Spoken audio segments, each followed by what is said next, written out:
Hi buddies, ചെറിയൊരു വീഡിയോയിലേക്ക് സ്വാഗതം. ഇന്ന് ഓയിൽ സർവീസാണ്.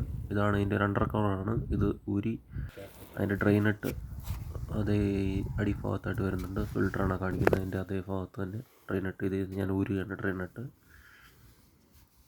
ഒരു പല വണ്ടിക്കും പല സൈസാണ് വരുന്നത്. 17 ഉണ്ട്, 14 ഉണ്ട്. ഡ്രെയിനിട്ട് ഊരുന്നു. ഊരി കഴിയുമ്പോൾ ഇത് ഓയിൽ മൊത്തമായിട്ടുണ്ട്. ഒരു ഇളം ചൂടലൊക്കെ കിടക്കുവാണെങ്കിൽ പെട്ടെന്ന് ഓയിൽ മൊത്തം ഇറങ്ങിപ്പോരും നമുക്ക്. ഇല്ല, ഓയിൽ ഊരി വന്നു കഴിയുമ്പോൾ അന്നേരം നമ്മൾ ഓയിലിനട്ട് തിരിച്ചിട്ട് അതിൻ്റെ ടൈറ്റ് ചെയ്യുന്നു. അടുത്ത് നമ്മൾ ഫിൽറ്ററാണ് വരേണ്ടത്. ആ ഫിൽറ്റർ ഊരുന്നതിൻ്റെ ഫിൽറ്റർ റേഞ്ചാണിത്. ഇത് ഞാൻ ഇബേന്ന് മേടിച്ചതായിരുന്നു. ഇതിട്ട് ഫിൽറ്ററിലിട്ട് ഫിൽറ്റർ അത് ടൈറ്റ് ചെയ്ത് കൊടുത്തു കഴിയുമ്പം ഫിൽറ്റർ ഊരിയെടുക്കാൻ പറ്റും. ഫിൽറ്റർ ഊരിയെടുക്കുമ്പം ആ എൻജിൻ്റെ ഭാഗത്തൂടെ കുറച്ച് ഓയിൽ വരാനുള്ള സാധ്യതയുണ്ട്. അതായത് ഫിൽറ്റർ വരുമ്പോഴത്തേന് ആ സൈഡ് വഴി ഇങ്ങനെ ഒലിച്ച് വരും. അതൊന്ന് നമ്മൾ ആ ഒലിച്ച് വരുന്ന ഓയിൽ അത് ഊരിയ ശേഷം നമ്മളൊന്ന് ക്ലീൻ ചെയ്യുന്നത് നല്ലതാണ്.